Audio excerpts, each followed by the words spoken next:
So it's my great pleasure to introduce Dr. Lene Seidler and Peter Godolphin. They are doing a double act today with 3 talks. So you work out the maths behind that. So Lene's from the University of Sydney. She's a senior research fellow and the team lead of the Next Gen Evidence Synthesis group.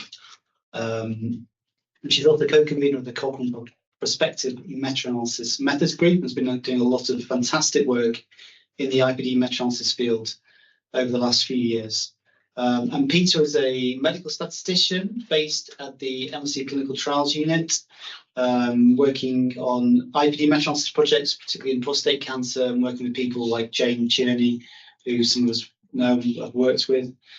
Peter previously was a medical statistician at the Nottingham Clinical Trials Unit and also is a long-standing graduate of the University of Birmingham, where he did the medical stats module with me, teaching him. So apologies for sending you off on this pathway. Yeah. But it's fantastic to have you here. And we hand over to you. And yeah, you lead us the session. You said you'd like questions after each individual. Yeah, if we have questions after each talk, I think that probably works best. Thank you so much. Great, thanks for inviting us here and thanks for the introductions, Richard. So last time we gave a talk at Birmingham, I think was about 10 years ago when I was doing my final project. So it's a nice round circle coming back here in a professional capacity. So we're going to start off with this first talk about a recent project that we've both been leading together, looking at the state of play in individual participant data meta-analysis with a big team of people helping. And you can see the protocol on OSF if you're interested. So a little bit about this then. Lots of work has been done over the last 20 years, different stages looking at what was going on in IPD meta-analysis, but nothing had been done in the last 10 years. So we felt it was about time to update this because a lot of new methods were out there. A lot more people were doing IPD meta-analysis. We really wanted to know what are people currently doing. Are people using the most appropriate methodology, and maybe to try and identify some kind of key recommendations for people doing IPD meta-analysis in the future, but also identifying some key gaps that as methodologists we can work together, hopefully get some funding to do some new methods development. So that was really the aim of this project. And there were 3 parts. Part 1 was a very large scale review of identifying all IPD meta-analyses of randomized controlled trials that had been done as part of a systematic review that had ever been carried out. So we're trying to find every single one of those and then basically looking to see whether or not things have changed over time. Then the second part was a real deep dive into the last couple of years of these IPD meta-analyses to really try and establish what are they currently doing and what things were good and what things were bad.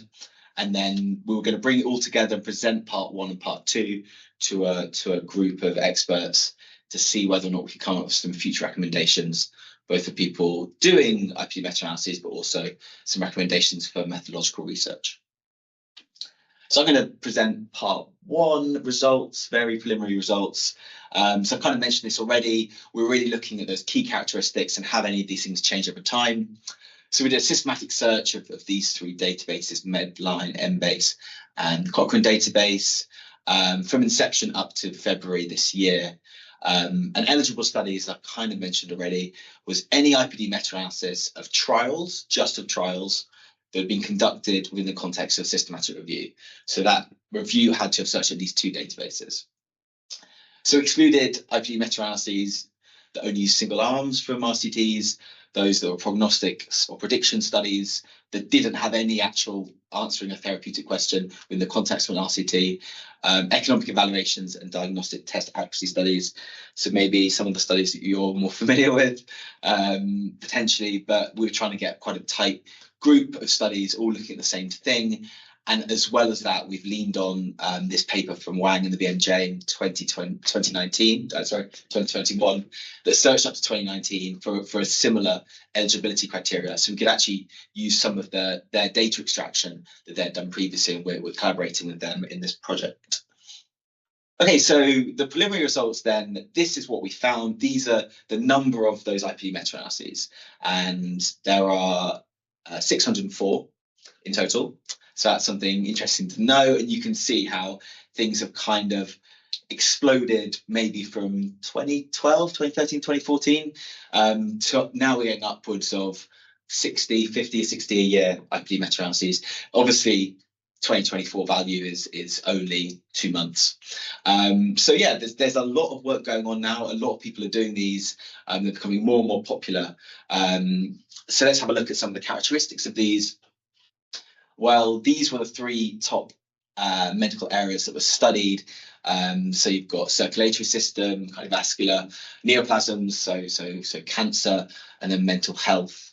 And actually, when we looked over time at 5-year periods, and these 3, whilst the proportions have changed, always remain the most popular areas for IPD meta-analysis. It might be linked to the teams that are doing them potentially. And on average, there was about 7 trials included in each IPD meta-analysis, and just over 2,000 participants. But of course, this varies quite considerably with disease area. The majority of them had a corresponding author that was based in Europe, nearly 70%. Potentially could be reducing over time, but it still seems like most of these are being done out of Europe, or at least being led from Europe. And just a little bit more information here. Most of them weren't updated of a previous review. Just over half actually registered on Prospero, which I think I was quite surprised about. And this is only from 2019 onwards. I would have considered an IPD meta-analysis probably would have registered, but maybe I'm wrong in that regard. And most of them were only looking at pairwise meta-analysis. So there still aren't that many IPD network meta-analyses, which I think is quite interesting. So now I'm going to hand over to Lene to carry on. So I'm just really quickly going to tell you what we want to do next. So part 2 is a lot more in-depth review of a recent sample of IPD meta-analyses. So we're looking at the last 2 years and have 3 aims. So the first one is looking at data retrieval rates, the next step, design, conduct, and reporting, and then statistical analysis.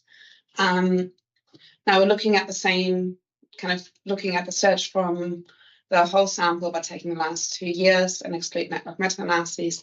Now, I don't have any preliminary results for you yet, but maybe just from the pilot extraction, I found, Richard said yesterday we should look at this positively, but I'm quite shocked at how badly some of these things are done and reported, and quite misleading analyses, data dredging, nothing pre-specified. So I do think, let's try to phrase this positively, but there's still a lot to be done, maybe in development, but also in communication of methods. Hopefully your handbook will do a lot, Richard, in improving these things as well. So yeah, the idea then with all of these extractions is to work together, form consensus groups using a nominal group technique to get an idea of what do we do with this next. And this is supported by some seed funding, but the idea is to work together to get some bigger grants to do the next methods work and IPD meta-analyses. So yeah, these are our overall results that we anticipate. We want to generate a good overview of what's currently happening. So this is quite broad. It's covering quite a lot of things. And I think there'll be lots of opportunity for additional projects looking into methods more specifically. So we are already planning a few with our team. We've already chatted a little bit. I think there may be bits maybe your team wants to take on as well. So we have this really nice sample. We know roughly what they are doing to dive a little bit deeper in certain methods questions. And then to work from there to think of where do we all go next in the methods research and IPD meta-analyses. So that's it for our State of Play project. I think we have a little bit of time for any questions, discussions now.